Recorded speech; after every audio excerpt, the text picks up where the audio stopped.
생생경제 연말 특집 방송 경제 대진단. 한국 경제 성장 엔진이 꺼지고 있다. 찬란한 경제 성장기를 보냈던 일본과 독일의 공통점, 혹시 청취자 여러분들 뭔지 알고 계실까요? 바로 제로 성장과 장기 침체를 겪고 있다는 건데요. 마냥 남의 나라 얘기가 아닙니다. 수출과 내수라는 두 엔진이 위태로운 상황에서 한국 경제도 성장 동력이 점점 희미해져 가는 건 아닌지 걱정스러운 목소리가 많습니다. 이렇게 어둡고 긴 터널을 지나고 있는 한국 경제, 저성장의 늪에서 벗어날 수 있는 방법에 대해 고견 여쭙는 시간 마련했습니다. 제22대 한국은행 총재를 지내셨던 박승 전 한국은행 총재님 전화로 모셨습니다. 총재님 나와 계시죠?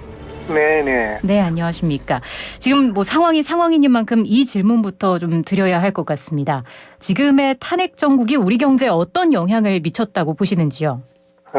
우리 경제가 안 그래도 경기 침체를 겪고 있는 중이었습니다. 네. 이때 갑작스럽게 나타난 이 탄핵 사태는 우리 경제에 큰 충격을 주고 있습니다. 우선 내수 소비가 직격탄을 맞고 있는데 네. 이 때문에 자영업자나 소상공인들이 대단히 지금 어렵습니다. 주식시장에서 주가는 이제 미국이나 일본은 지금 사상 최고 호황을 누리고 있거든요. 그런데 우리나라만 유독 계속 떨어지고 있고, 네. 수출과 투자도 타격을 받고 있어요. 예. 특히 정부 지원을 필요로 하는 사업들, 예컨대 방위산업 수출이라든가 석유 시추 등 이러한 굵직한 사업들이 모두 추진 동력을 잃고 있습니다. 환율도 급등했어요. 예. 이 비상계엄 직전에 1,400원, 달러당 1,400원 했는데 이것이 지금 1,450원 달러당 이렇게 급등하고 있고 수출도 증가세가 지금 꺾이고 있습니다. 네. 그렇지만 이제 이러한 충격이 지금 대단히 크지만 이것이 오래가지는 않을 것으로 보입니다.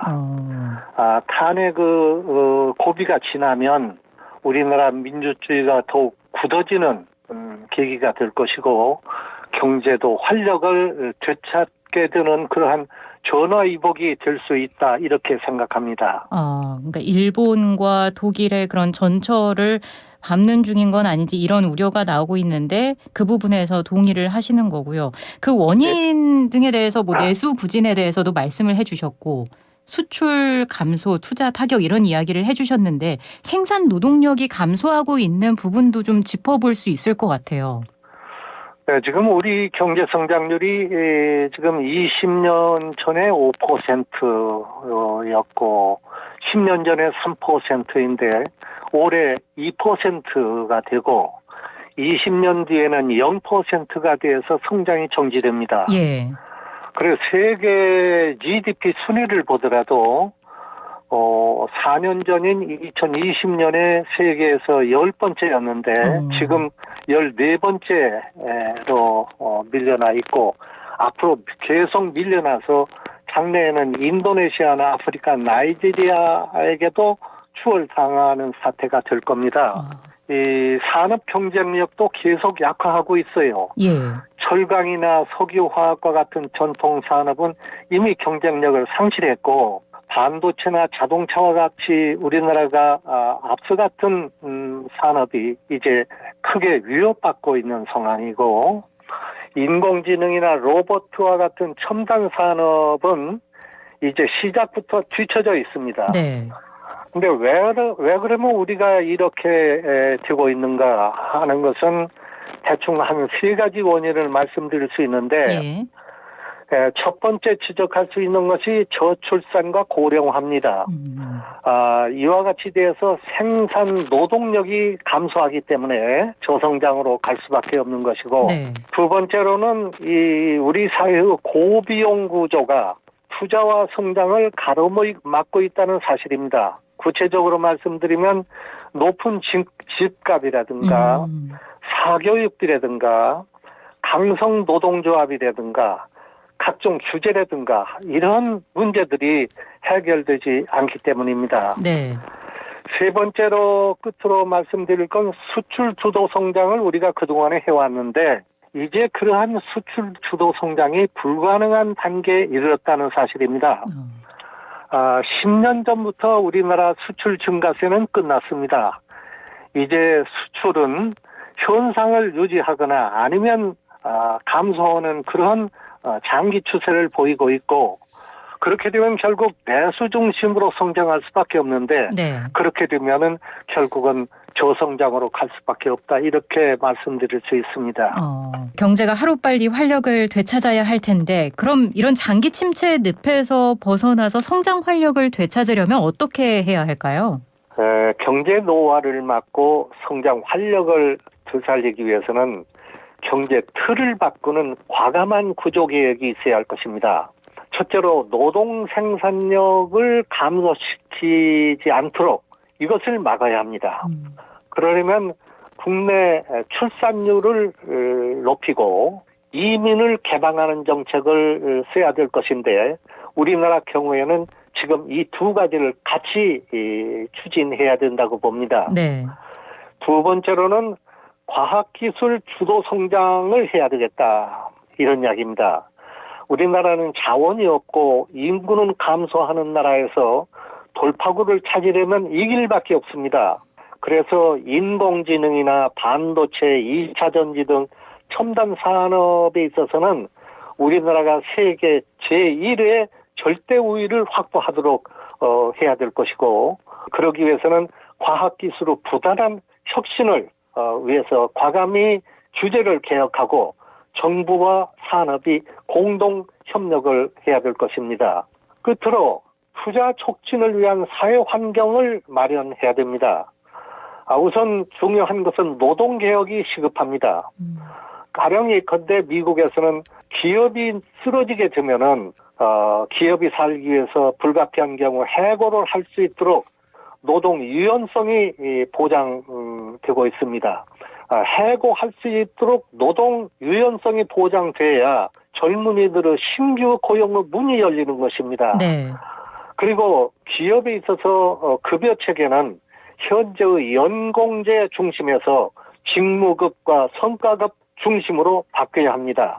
그리고 노동복지는 투쟁보다도 정부 정책으로 보장해야 됩니다. 정부가 노동복지를 적극적으로 보장해서 노동조합이 거리로 뛰쳐나오는 일이 없도록 이렇게 해야 하고 이 규제 문제는 우리 산업뿐 아니라 우리 사회에 보면 전반적으로 퍼져 있습니다. 이것을 과감히 제거하는 그런 개혁이 필요하다고 생각합니다. 네, 하나씩 좀 짚어보겠습니다. 일단 저출산과 이로 인한 인구 감소 문제가 우리 경제 저성장의 큰 요인이 되고 있다 말씀을 해주셨어요.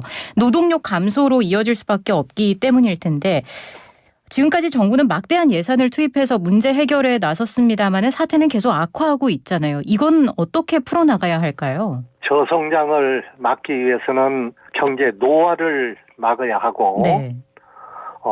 경제 활력을 되찾는 경제 틀을 바꾸는 구조 개혁이 있어야 합니다. 예.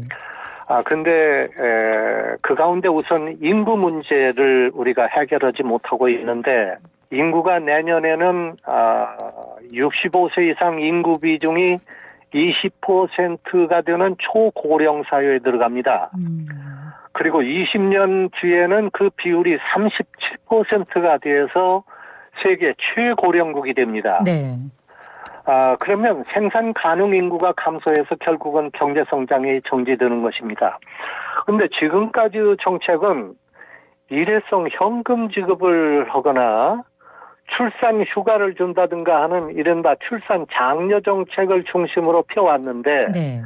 이러한 정책은 근본 문제는 손을 대지 못했기 때문에 결국은 실효성이 적었다 이렇게 봅니다.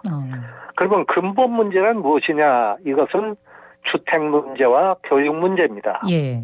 그 왜 결혼과 출산을 기피하는가 하면 바로 집 마련이 어렵고 자녀 교육이 어렵기 때문입니다. 그래서 주택 문제는 누구나 집 마련이 쉽도록 집값을 싸게 만들어야 하는 것이고 교육 문제는 우리가 이 자녀 교육을 시키는 데 있어서 물질적, 정신적 부담이 없도록 만들어야 합니다. 이런 데 대한 구조적인 근본 개혁을 해야만 된다고 생각합니다. 네, 구조 개혁의 필요성을 말씀해 주셨습니다. 소비 대비 집값이 너무 높은 것을 또 지적을 해 주셨는데 이게 집값이 너무 높으니까 절반으로 낮춰야 한다 이런 취지의 말씀도 해 주셨던 걸로 알거든요. 이게 가능할까요, 기본적으로? 이 부동산 문제는 네. 한국의 참 아픈 대목입니다. 한국은 대부분의 가계저축을 부동산에 꼬라박고 있습니다. 그래서 우리나라는 부동산 불패국 또는 부동산 중심국이라고 말합니다. 여기서 벗어나지 못하면 한국 경제의 장기 침체는 막을 수가 없다. 이렇게 봅니다. 한국은 지금 75% 가계저축을 부동산에 넣고 있고 금융저축에는 25%가 들어가고 있는데 네. 미국은 그 이와 반대입니다. 부동산의 30% 그리고 70%는 금융저축으로 하고 있습니다. 그래서 우리 경우를 보면 지난 50년간 물가는 30배, 1인당 소득은 115배가 증가했는데 집값은 3,000배가 올랐습니다. 집값이 오르면 우리는 모두 집 가진 사람은 좋아하지만 이것은 집 없는 사람 그리고 다음 세대에 집을 마련해야 할 우리 후손들이 희생하는 대가인 것입니다. 그런데 지금 우리나라 집값을 보면 그래서 선진국의 2배입니다. 네. 집값과 소득의 비율이라는 게 있습니다. PIR이라고 그래서 Price to Income Ratio라고 그래서 이것은 중간되는 주택의 값을 중간 소득자의 연간 소득으로 나눈 값인데 네. 이것이 우리나라 서울의 경우 14입니다. 이것이 14라는 뜻은 우리나라 서울에 사는 사람은 월급을 14년 동안 한 푼도 안 쓰고 모아야 중간 정도 되는 집을 살 수 있다 이런 뜻입니다. 그런데 뉴욕이나 런던은 이것이 7 내지 8입니다. 그러니까 이런 나라에서는 7년이나 8년 동안의 월급만 모두 모으면 집을 살 수 있다 이런 뜻이 되는 것입니다. 예. 그래서 이 높은 집값이 바로 결혼과 이 자녀 갖는 것을 기피하고 빈부격차의 원인이 되고 삶의 질을 악화시키고 저성장의 근본 원인이 되고 있는 것입니다. 그러면 집값을 앞으로 어떻게 해야 되느냐 하면 이것은 집값은 반값으로 내려야 된다. 네. 그럼 아까 말씀드린 이 TIR 소득에 대한 집값의 비율을 현재 절반으로 내려야 된다. 그러니까 뉴욕이나 런던의 상황, 외국 선진국의 경우와 비슷한 수준으로 우리나라 집값을 내려야 된다. 그런 뜻입니다. 그러면 그것이 가능하겠느냐? 네. 그건 정책 의지에 따라서 가능합니다. 우선 이걸 달성하려면 소득은 최대한으로 늘리고 집값은 장기적으로 하향 안정화시켜야 합니다. 그래서 우리나라 PIR을 즉 월급을 7 내지 8년 전부 모으면 집을 살 수 있도록 이렇게 만들어야 되는데 그렇게 하기 위해서는 우선 집값을 매년 2~3%씩 하락하도록 유도하는 그러니까 집값을 올리지는 않고 집값을 현상 유지하거나 2~3% 내리는 이런 완만한 하향 안정 정책을 정부가 지속적으로 해야 됩니다. 그러면 이렇게 만들려면 시장에서 그렇게 되도록 해야 할 것이기 때문에 예. 공급을 늘려야 합니다. 그래서 그린벨트를 풀어서라도 수도권 집값을 대폭 인하하도록 유도해야 되고 한편 가수요를 막기 위해서는 부동산 보유세와 이런 것을 정상화해야 됩니다. 현재 우리나라 부동산 보유세는 선진국의 3분의 1 수준입니다. 네. 이것을 선진국 수준까지 올려야 된다. 예를 들면 이제 미국의 휴스턴의 경우를 들면 여기서는 부동산에 교육세와 재산세를 함께 부과합니다. 그래서 10억짜리 집을 가지고 있다면 교육세로 1,000만 원, 재산세로 500만 원에서 1,500만 원, 즉 집값세에서 1.5%의 보유세를 부과하고 있는데 우리나라 보유세는 0.5% 미만입니다. 그리고 동시에 정부 정책은 집값이 좀 떨어져도 이것을 부양책을 쓰지 말고 네. 그대로 둬야 된다. 근데 우리나라는 그러질 못했습니다. 이렇게 집값이 오르지 않고 하향 안정화되면 우리 국민들은 당연히 저축을 부동산에 집어넣지는 않을 것입니다. 그러면 장기적인 이 부동산 안정 시대로 들어가게 될 수 있는 것입니다. 예, 개선된 정책이 분명히 필요해 보이는 상황이고요. 경제가 성장을 해도 국민의 생활이 나아지지 않는 원인, 이게 또 집값과 관련이 있는 거고, 고소득 고생활국과 고소득 저생활국을 가르는 것 중 하나가 집값, 그리고 빈부격차라고도 볼 수 있을 것 같아요. 우리 사회가 빈부격차로 인한 양극화 현상과 이로 인한 사회적 갈등으로 심각한 진통을 겪고 있는데 지금 나만 잘 살면 된다, 이런 극단적 이기주의가 팽배한 상황입니다. 이 문제는 어떻게 접근해야 할까요? 이 빈부격차가 국민의 삶의 문제라든가 네. 국민 통합이라든가 이런 모든 데 있어서 대단히 중요한 이슈입니다. 예. 그런데 빈부격차는 소득격차가 있고 자산격차가 있는데 소득격차보다도 자산격차가 더 큽니다. 2022년의 경우로 보면 상위 20%와 하위 20% 배율을 보면 소득은 5배입니다. 이건 무슨 뜻이냐면 소득이 많은 사람 상위 20% 소득은 소득이 낮은 하위 20% 소득의 5배라는 뜻입니다. 네. 그런 격차가 있다는 뜻인데 이 격차가 부동산의 경우는 250배입니다. 그러니까 부동산의 경우는 상위, 그러니까 부동산 많이 가진 사람, 그러니까 일부가 전체 부동산의 거의 대부분을 차지하고 있어서 이것이 우리나라 빈부격차의 큰 문제다. 그래서 결국은 이걸 줄이려면 주택을 균점해야 하고, 그러니까 집을 고루고루 가져야 하고, 다음에 집값이 싸야 됩니다. 네. 그리고 그것이 되는 것이고, 다음에 빈부격차의 근원의 하나는 교육 문제입니다. 그래서 교육은 저소득층이 고소득층으로 올라가는 사다리 역할을 합니다. 그런 의미에서 이 교육이 중요한 것입니다. 그래서 이걸 이루도록 하려면 교육의 사회화가 있어야 된다. 교육의 사회화란 교육비를 전부 국가가 부담하는 것입니다. 예를 들어서 독일이나 스웨덴, 덴마크 같은 나라에 있어서는 모든 사람들의 교육을 능력에 따라서, 재산에 따라서가 아니라 능력에 따라서 주는 원칙을 세우고 있고, 네. 그에 따라서 대학 학비까지 전부 정부가 부담을 합니다.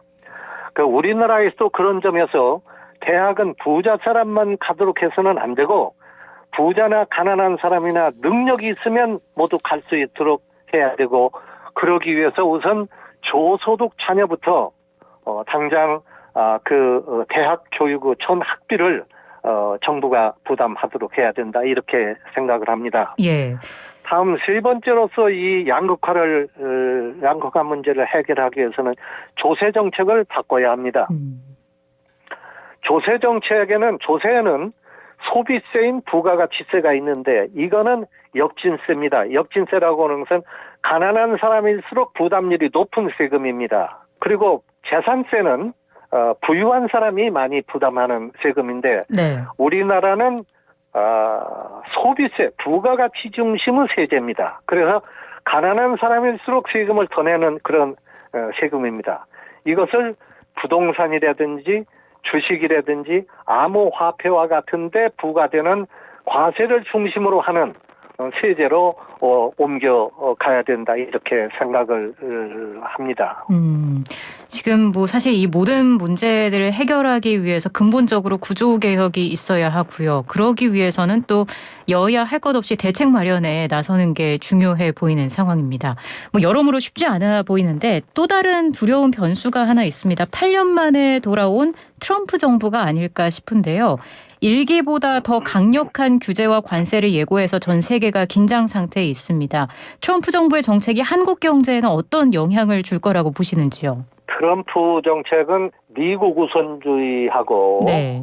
보호무역이라는 것으로 대표될 수 있습니다. 그래서 트럼프는 대외적으로는 모든 나라에 10% 일반 관세를 부과하고 네. 중국에 대해서는 60% 고율 관세를 부과하겠다는 것이고 동시에 반도체와 전기차와 관련한 보조금을 폐지하고 불법 이민을 적극 단속하겠다 이런 정책을 내놓고 있고 대내적으로는 법인세와 소득세를 인하하겠다 이렇게 약속을 하고 있습니다. 이렇게 되면은 우선 이 관세를 이렇게 하게 되면은 인플레가 됩니다. 네. 그래서 미국의 인플레가 나올 것입니다. 그리고 감세 정책 때문에 재정 적자가 커질 것입니다. 그래서 인플레가 되고 재정 적자가 커지면 미국은 국채를 더 발행할 수밖에 없고 시장 금리를 상승하게 되는데 그렇게 되면 강달러를 유발하게 되어서 네. 한국으로 봐서는 환율이 오르는 고달러 그리고 저원 시대를 맞게 되고 그리고 환율이 상승하면은 주식시장이 침체하게 될 것입니다. 그래서 전체적으로 볼 때 한국에 미치는 효과는 미국에 대한 수출과 중국에 대한 수출이 다 같이 감소할 것입니다. 네. 그리고 한국의 반도체와 2차 전지 산업이 타격을 받을 것입니다. 그리고 고환율로 인한 인플레 작용, 우리나라의 물가가 오르는 작용, 그리고 주식시장 침체가 나타나서 전체적으로 한국의 경제 성장을 제약하는 요인으로 작용하지 않을까 이렇게 생각합니다. 네, 한국 경제에도 상당한 도전 과제가 안겨진 것 같고요. 총재님께서 오늘 다양한 방면에서 우리 경제 문제 상황을 짚어주셨는데요. 마지막으로 새해를 앞두고 우리 경제 어떻게 될지 전망해 주신다면요. 올해 성장률이 조금 오른 것은 주로 수출 때문인데 자동차와 반도체 수출이 잘 돼서 올해 수출이 지난해보다도 약 9%가 증가하기 때문에 올해 성장률이 좀 높아진 것입니다. 네. 근데 새해 경제는 지난해보다도 전반적으로 어려운 그런 해가 될 것입니다. 내수도 높은 가계부채 때문에 내수 회복이 기대하기 어렵습니다. 다만 물가는 안정될 것입니다. 전체적으로 한국은행은 소비자 물가를 1.7% 정도 오를 것으로 보았는데 예. 이런 점을 종합해 볼 때 새해 경제는 밝지 않고 경우에 따라서는 물가 안정 속의 경기 침체로 나타나는 디플레이션을 우려해야 할 상황이 될 수도 있을 것이다 이렇게 생각을 합니다. 네, 경제가 좀 하루빨리 활력을 되찾았으면 좋겠습니다. 총재님 오늘 말씀은 여기까지 듣겠습니다. 말씀 잘 들었습니다. 고맙습니다. 네. 박승 전 한은 총재와 이야기 나눠봤습니다.